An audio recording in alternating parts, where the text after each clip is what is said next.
आज की कहानी औरत की दर्द भरी कहानी है। ससुराल में वो पहली सुबह आज भी याद है। कितना हड़बड़ा के उठी थी, ये सोचते हुए कि देर हो गई है और सब न जाने क्या सोचेंगे। एक ही रात तो नए घर में काटी है और इतना बदलाव, जैसे आकाश में उड़ती चिड़िया को किसी ने सोने के मोतियों का लालच देकर पिंजरे में बंद कर दिया हो। शुरू के कुछ दिन तो यूं ही गुजर गए। हम घूमने बाहर चले गए। जब वापस आए तो सासू माँ की आंखों में खुशी तो थी, लेकिन बस अपने बेटे के लिए ही दिखी मुझे। सोचा शायद नया नया रिश्ता है, एक दूसरे को समझने में देर लगेगी, लेकिन समय ने जल्दी ही एहसास करा दिया कि मैं यहाँ बहू हूँ। जैसे चाहूँ वैसे नहीं रह सकती। कुछ कायदा और मर्यादा है जिनका पालन मुझे करना ही होगा। धीरे धीरे बात करना, धीरे से हंसना, सबके खाने के बाद खाना खाना, ये सब आदतें जैसे अपने आप ही आ गई। घर में माँ से भी कभी कभी ही बात होती थी।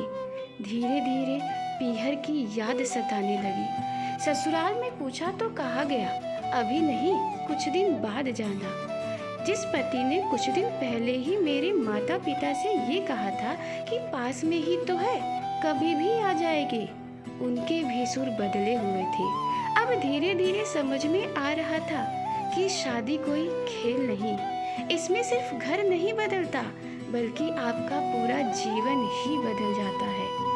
आप कभी भी उठ के अपने पीहर नहीं जा सकते, यहाँ तक कि कभी याद आए तो आपके पीहर वाले भी बिन पूछे नहीं आ सकते। पीहर का वो अल्हड़पन, वो बेबाक हंसना, वो जूठे मुंह रसोई में कुछ भी छू लेना, जब मन चाहे तब उठना, सोना, नहाना, बस सभी यादें ही रह जाती हैं। अब मुझे समझ में आने लगा था कि क्यों विदाई के समय मुझे सब गले लगाकर रो रहे थे।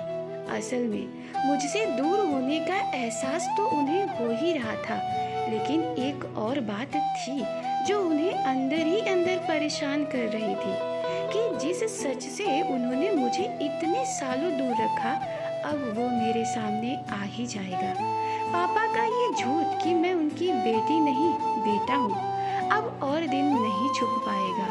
उनकी सबसे बड़ी चिंता ये थी कि अब उनका ये बेटा, जिसे कभी बेटी होने का एहसास ही नहीं कराया था, जीवन के इतने बड़े सच को कैसे स्वीकार करेगा।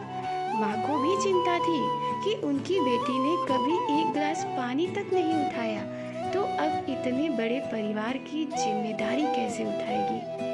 सब इस विदाई और मेरे पराये होने का मर्म जानते थे, सिवाय मेरे। इसलिए सब ऐसे रो रहे थे जैसे मैं डोली में नहीं, अर्थी में जा रही हूँ। आज मुझे समझ में आया कि उनका रोना गलत नहीं था। हमारे समाज का नियम ही है, एक बार बेटी डोली में विदा हुई तो फिर वह बस मेहमान ही होती है घर की। फिर कोई चाहे कितना ही क्यों ना कह ले कि ये घर आज भी उसका है, सच तो ये है कि अब वो कभी भी यूं ही अपने घर, जिसे मायका कहते हैं, नहीं आ सकती। हजारों समस्या और परेशानी आने पर भी उसी को हल करना है, हंसते हुए, गम छुपाते हुए। यह क्या एक तपस्या से कम है? अनजान जगह को सुधार कर अच्छा बनाना, काम करना, क्या कहेंगे आप?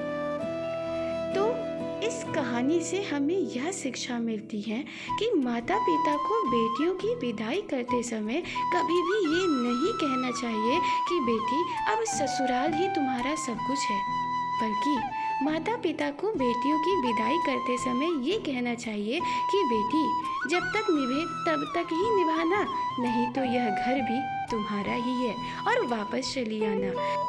दोस्तों, अगर आपको ये कहानी पसंद आई हो तो जल्दी से लाइक करें, सब्सक्राइब करें, शेयर करें और हाँ, बेल आइकन दबाना तो बिल्कुल भी ना भूलिएगा। मिलते हैं अगली कहानी के साथ, तब तक के लिए बाय बाय।